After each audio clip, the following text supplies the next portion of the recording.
پی S L season 10 H B L Pakistan super league match 29 Lahore Qalandar اور پشاور زلمی کے درمیان بہت ہی زبردست میچ دیکھنے کو ملا۔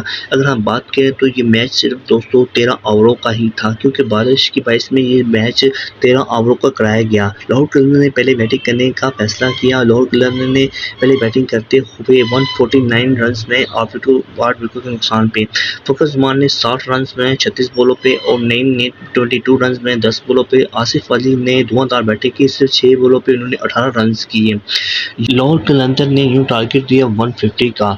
اگر ہم بات کریں پشاور زلمی تو پشاور زلمی نے اتنے خاص پرفارم نہیں کر پائی۔ بابر اعظم بھی اتنا خاص نہیں چل پائے، صرف 13 گیندوں پہ انہوں نے 16 رنز بنائے، اور سائم ایوب بھی اتنا اچھا نہیں کھیل پائے، صرف انہوں نے 1 رنز بنائے۔ اگر ہم بات کریں تو انہوں نے 123 رنز بنائے۔ پشاور زلمی نے 8 وکٹوں کے نقصان پہ لاہور قلندر ون بائے 26 رن سے۔ ہم یہاں پہ بتاتے جائیں کہ پشاور زلمی پی ایس ایل سیزن 10 سے باہر ہو گئی ہے۔ لاہور قلندر اور اس کے علاوہ کراچی کنگ اور کوٹا گلیری ان ہو گئے ہیں 4-3 پہ، اور سیمی فائنل پہ یہ ٹیمیں تینوں آ گئی ہیں۔ دوستو آپ کے کیا خیال سے کہ فائنل کون سی ٹیم جیتے گی؟ ہمیں اپنی رائے ہمیں کمنٹس میں لازم دے گا۔ اگر ہو سکے تو دوستو چینل کو لائک کریں، سبسکرائب کریں، تاکہ میرا ہر ویڈیو دوستو آپ کو مل سکے۔